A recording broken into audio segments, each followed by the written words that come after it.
Des discussions sur Reddit aux commentaires sur YouTube, nombreux sont ceux qui considèrent One UI 7 comme la meilleure version à ce jour. Pourtant, il s'agit également de l'une des mises à jour les plus frustrantes de ces dernières années, survenue à un moment où il semblait difficile d'imaginer une détérioration supplémentaire. Voici notre premier aperçu officiel de One UI 7. Soyons honnêtes. Pour l'instant, One UI 7 n'apporte rien de véritablement nouveau. En réalité, la majorité de ces fonctionnalités semblent être celles qui auraient dû être intégrées dès le départ. Un bon exemple en est une fonctionnalité récemment activée, initialement apparue sur le Galaxy Z Flip 6. Et pourtant, le code correspondant était déjà présent dans l'interface de One UI 7. Samsung ne l'a cependant pas encore activé officiellement.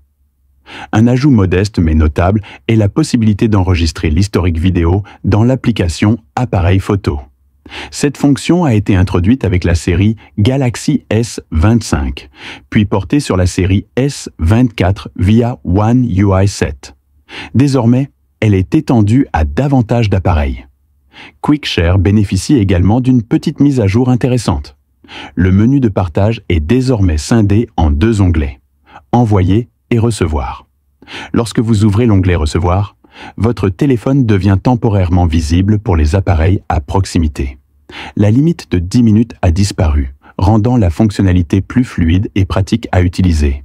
Samsung a aussi retouché le design de certaines applications phares, comme l'application Galerie, dont les options de menu apparaissent maintenant dans des cercles, pour un rendu plus élégant. Je ne m'attends pas à de grandes nouveautés côté fonctionnalité. Étant basé sur Android 16, le système intègre sans doute quelques changements en arrière-plan. Mais en ce qui concerne les fonctions réellement visibles par l'utilisateur, la plupart des nouveautés de Google sont déjà présentes dans l'écosystème Samsung, ou risquent de ne jamais y être intégrées. One UI 8 ressemble davantage à une mise à jour de finition qu'à une véritable révolution. Samsung a marqué un tournant avec One UI 7 et cherche désormais à combler les manques.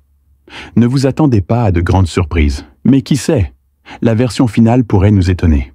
Êtes-vous impatient de découvrir One UI 8? Partagez vos impressions en commentaire.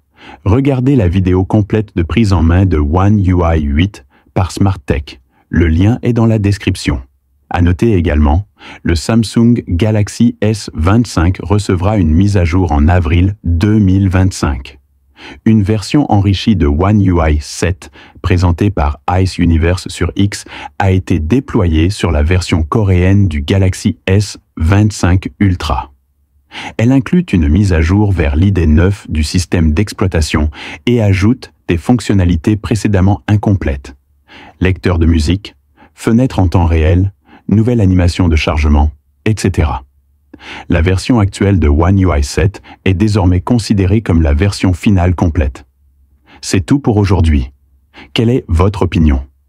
Dites-le moi dans les commentaires. Comme toujours, on se retrouve dans la prochaine vidéo. Android Plus, à bientôt.